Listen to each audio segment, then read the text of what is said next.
नमस्कार सर्वांना, मी प्रांजली। या व्हिडिओमध्ये मी तुम्हाला होळी कशी साजरी करावी, होळीला नैवेद्य काय दाखवावा, होळीची पूजा कशी करावी, होळीमध्ये नक्की काय काय अर्पण करावं, त्याचबरोबर सार्वजनिक होळीच्या ठिकाणी जर तुम्ही पूजा करण्यासाठी जात असाल तर घरून सोबत काय काय साहित्य न्यायचं असतं, तिथे गेल्यानंतर सार्वजनिक होळीची पूजा कशी करायची असते आणि काही कारणाने जर तुम्हाला सार्वजनिक होळीच्या ठिकाणी पूजा करण्यासाठी जाणं शक्य नसेल तर घरच्या घरी होळी कशी पेटवावी, घरच्या घरी जेव्हा आपण होळी पेटवतो तर कोणतं साहित्य वापरावं, घरच्या होळीमध्ये काय काय अर्पण केलं जातं आणि होळी शांत झाल्यानंतर दुसऱ्या दिवशी घरी पेटवलेल्या होळीच्या राखेचं काय करावं, अशी बरीचशी माहिती या व्हिडिओमध्ये आपण बघणार आहोत। यावर्षी 2025 मध्ये 13 मार्च गुरुवारी होळी आलेली आहे। होळीच्या अगोदरचे जे 8 दिवस असतात ना, जसं की यंदा बघा 13 मार्चला होळी आहे, तर होळीच्या अगोदरचे 8 दिवस जे आहेत ते 6 मार्च पासून सुरू होतात। म्हणजे 6 मार्च ते 13 मार्च 8 दिवस होतात। तर होळीच्या अगोदरचे हे जे 8 दिवस असतात ते होळाष्टक म्हणून ओळखले जातात आणि या होळाष्टकामध्ये कोणतीही शुभ कार्य केली जात नाहीत। जसं की काही उदाहरणं मी तुम्हाला सांगते की नवीन जर तुम्ही घर बांधलेलं असेल, नवीन फ्लॅट घेतलेला असेल तर नवीन घरामध्ये गृहप्रवेश या होळाष्टकामध्ये करायचा नसतो, तो अशुभ मानला जातो। त्याचबरोबर तुम्हाला नवीन उद्योगधंदा, व्यवसाय, नवीन कार्य कोणतं सुरू करायचं असेल तर ते तुम्ही सुरू करू शकत नाही। त्याचबरोबर मुलांचे लग्न करणे, मुलांचे लग्न जमवणे, बोलाचाली, बैठका करणे किंवा अजून इतर जी शुभ कार्य असतात जसं की यात्रेला जाणे वगैरे, तर ह्या गोष्टी या होळाष्टकामध्ये करायच्या नसतात, त्या अशुभ मानल्या जातात। तर होळाष्टक जो आहे तो 6 मार्च पासून यंदा सुरू होत आहे। दरवर्षी फाल्गुन महिन्यातील शुक्ल पक्षातील पौर्णिमेचा जो दिवस असतो तो आपण होळी म्हणून साजरा करतो। तारखेमध्ये दरवर्षी बदल होतो, पण इंग्रजी महिन्यानुसार बघितलं तर मार्च महिन्याच्या सुरुवातीला किंवा मध्यान्हात होळीचा सण जो असतो तो येत असतो आणि आपण साजरा करतो। याच दिवशी भगवान श्री हरी श्री विष्णूंनी प्रल्हादाला नरसिंह रूपामध्ये दर्शन दिलं होतं। त्याची कथा अशी आहे की हिरण्यकश्यपूचा मुलगा प्रल्हाद हा विष्णू भक्त होता आणि हिरण्यकश्यपूला हे अजिबात आवडत नव्हतं। हिरण्यकश्यपूने खूप प्रयत्न केले पण प्रल्हादाने भगवान श्री हरी श्री विष्णू यांची भक्ती सोडली नाही। शेवटी हार मानून हिरण्यकश्यपूने काय केलं, त्याची बहीण होलिका हिला सांगितलं की याचं काहीतरी कर आणि होलिकेच्या मांडीवर बसवलं प्रल्हादाला आणि अग्नी प्रज्वलित केला। होलिकेला असं वरदान होतं की तिला अग्नीही काही करू शकत नव्हता, पण होलिका जी आहे ती वाईट विचार घेऊन त्या अग्नीमध्ये बसली आणि अग्नीमध्ये बसल्यानंतर सुद्धा प्रल्हादाने भगवान श्री हरी श्री विष्णूंचं नामस्मरण सोडलं नाही। तो कंटिन्यू भगवान विष्णूंचं नाव घेत होता आणि भगवान विष्णूंच्या कृपेने आणि होलिकेने वाईट विचाराने ती अग्नीमध्ये बसली होती म्हणून तिचं दहन झालं आणि प्रल्हादाला काहीही झालं नाही। प्रल्हाद अगदी व्यवस्थित होता। याचाच राग मानून हिरण्यकश्यपूने काय केलं की तिथे जो खांब होता त्या खांबाला रागाने लात मारली आणि त्या खांबातून भगवान श्री हरी श्री विष्णू यांचं रूप नरसिंह बाहेर आले आणि नरसिंह भगवानांनी प्रल्हादाला जे आहे ते या दिवशी दर्शन दिलेलं होतं। अशी छोटीशी कथा सांगितली जाते।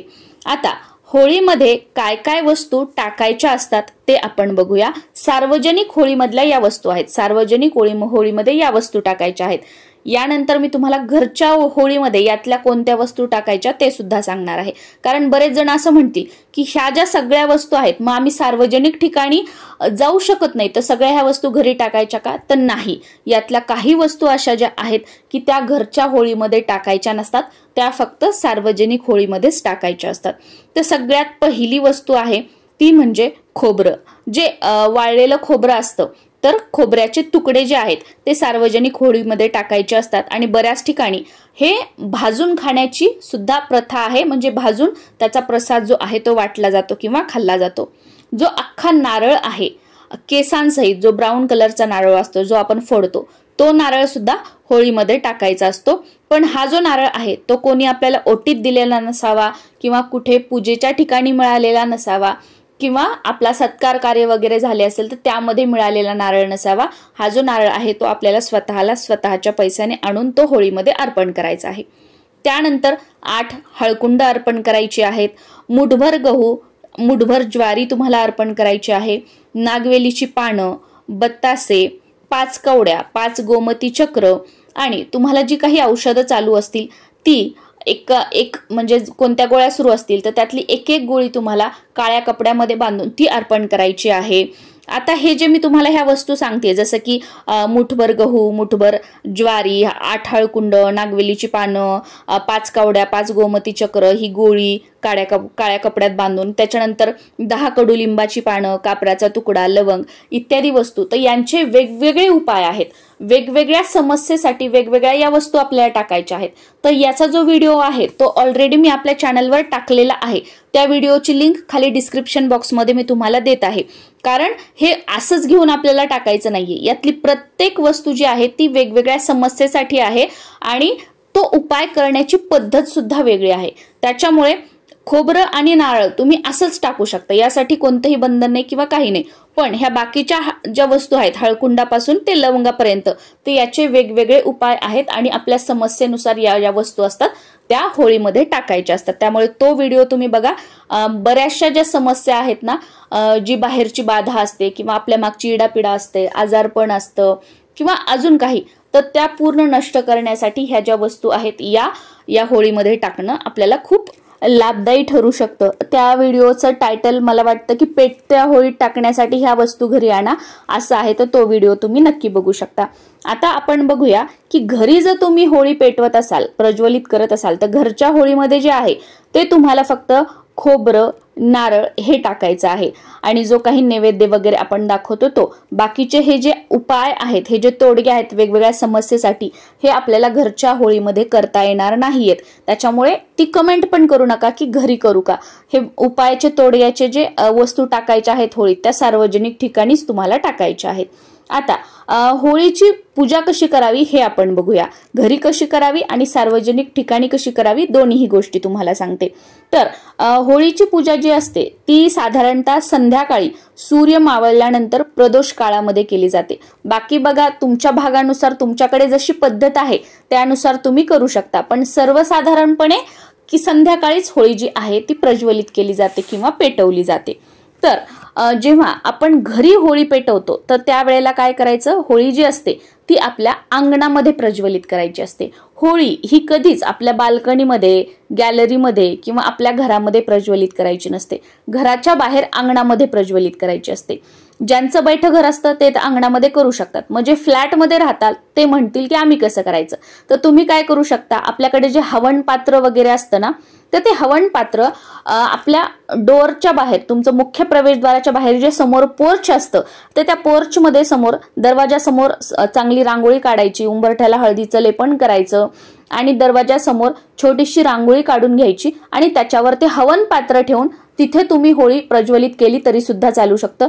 कारण आपण जेव्हा घरी होळी प्रज्वलित करतो त्यावेळेला काही खूप मोठी अग्नीच्या ज्वाला निघतील असं आपण करत नाही, अगदी एक 5 गोवऱ्या जरी आपण प्रज्वलित केल्या, छोट्या छोट्या, आजकाल तर बघा बिस्किट सारख्या गोवऱ्या मिळतात पूजा साहित्याच्या दुकानात, त्या अगदी 5-7 आपण टाकून प्रज्वलित केल्या तरी सुद्धा चालतं। घरच्या होळीला काही खूप असं मोठी होळी करायची नसते, त्याच्यामुळे तुम्ही आपल्या पोर्चमध्ये करू शकता। तुमच्याकडे आता समजा हवन पात्र नसेल, आता बरेच जण म्हणतील की आम्ही हवन करत नाही, आमच्याकडे हवन पात्र नाही, तर जुनं एखादं तुमच्याकडे काही भांड वगैरे असेल जे तुम्ही वापरत नाही काही, तर ते तुम्ही ठेवू शकता, त्याच्यामध्ये तुम्ही होळी प्रज्वलित केली तरी सुद्धा चालू शकते।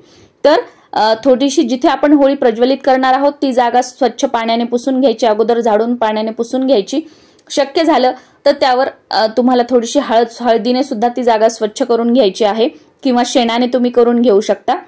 त्यावर जे आहे ते तुम्हाला गोवऱ्या ठेवायच्या आहेत, 5, 7, 11 घरी असताना असं हे जे शुभ आकडा असतात ना याच्यामध्ये आपण गोवऱ्या ठेवायच्या आहेत आणि या गोवऱ्यांच्या मध्यभागी एरंडीच्या झाडाचा फाटा लावायचा असतो। त्यानंतर ही जी आपण होळी आपण तयार केलेली आहे, मांडली आहे, तर ह्या होळीला हळद कुंकू अर्पण करायचं, फुलं अर्पण करायची, एक दिवा बाजूला, एक तुपाचं निरांजन बाजूला तुम्हाला प्रज्वलित करायचं आहे सुरुवातीला।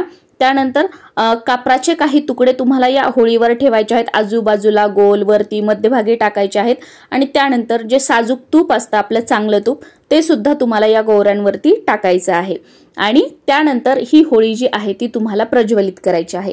होळी प्रज्वलित केल्यानंतर सुद्धा या होळीला तुम्हाला सुरुवातीला एका छोट्या तांब्याच्या तांब्यामध्ये पाणी घ्यायचं आहे।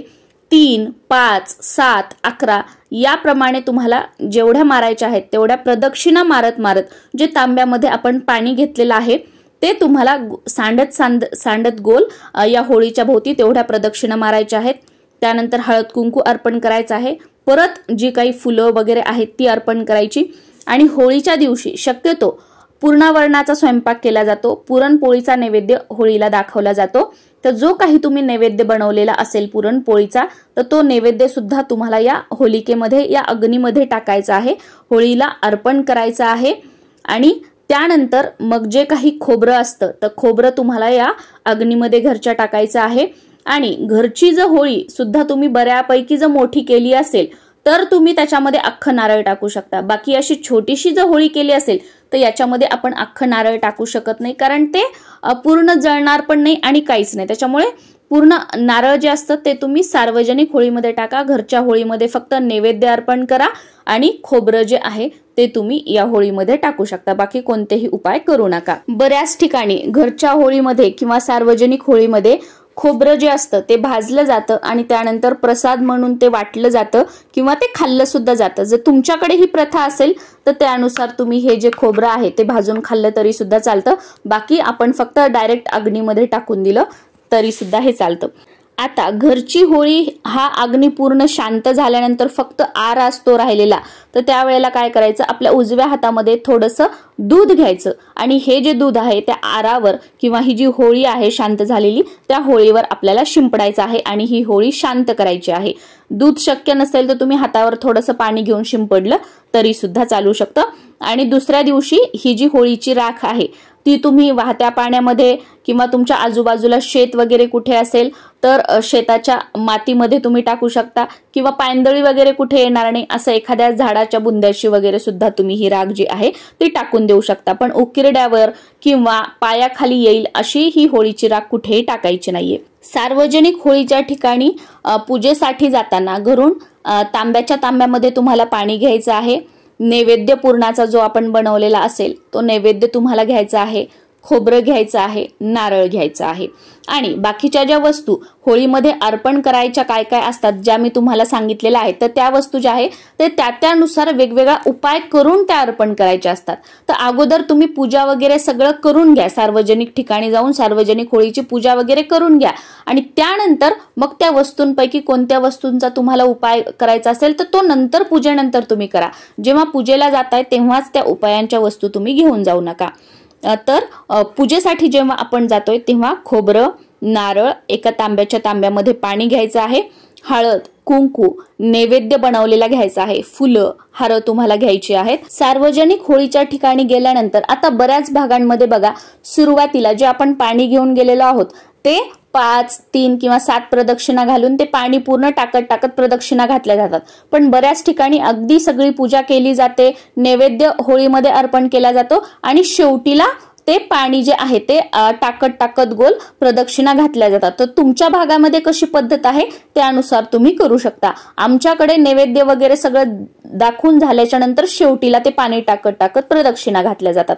तर गेल्यानंतर त्या होळीला हळद कुंकू अर्पण करायचं आहे, जे काही तुम्ही फुलं वगैरे आणलेली आहेत ती तुम्हाला अर्पण करायची आहेत, नैवेद्य अर्पण करायचं आहे त्या होळीमध्ये, जे काही खोबरं, नारळ तुम्ही आणलेलं असेल, खोबरं तुम्ही भाजून घेऊन खात असताल तर ते तुम्हाला भाजून घ्यायचं आहे, नारळ तुम्हाला त्या होळीमध्ये अर्पण करायचं आहे आणि मग त्यानंतर किंवा अगोदर जसं पाण्याची तुमच्याकडे प्रथा आहे त्यानुसार तुम्हाला ते पाणी मारत प्रदक्षिणा सुद्धा घालून घ्यायच्या आहेत। तर या प्रकारे सार्वजनिक होळीची जी पूजा आहे ती करायची आहे। आता घरच्या होळीमध्ये असू द्या किंवा सार्वजनिक होळीच्या ठिकाणी असू द्या, कधीही जे टायर वगैरे असतात ज्याने प्रदूषण होतं तर त्यांचा वापर करायचा नाहीये। शक्यतो गोवऱ्यांचाच वापर होळी प्रज्वलित करण्यासाठी करायचा आहे। झाडं तोडून जी लाकडं असतात तर ती होळी प्रज्वलित करण्यासाठी, पेटवण्यासाठी शक्यतो टाळण्याचा प्रयत्न करा। आणि तिसरी वस्तू म्हणजे बऱ्याच ठिकाणी होळी जेव्हा आपण सुरुवातीला मांडतो तर तेव्हा होळीला साडी नेसवण्याची किंवा एखादा कपडा त्या होळीला गुंडाळण्याची पद्धत असते। तर हा जो कपडा असेल किंवा साडी तुम्ही होळीला नेसवताय तर ती जुनी वापरलेली साडी कधीही नेसवू नका। होळीला जर तुम्ही साडी नेसवत असाल, भले ती तुम्ही थोडीशी हलकी घ्या, पण ती नवीन तुम्ही तुमच्या पैशाची आणून हे करा। कुणी तुम्हाला दिलेली वगैरे आहेरामध्ये ती साडी तुम्ही होळीला घालू नका किंवा जुना कपडा तुम्ही होळीला गुंडाळू नका। नवीन एखादं ब्लाउज पीस आणा आणि ते तुम्ही गुंडाळलं तरी सुद्धा चालू शकतं, पण जुने कपडे वगैरे होळीला वापरू नका।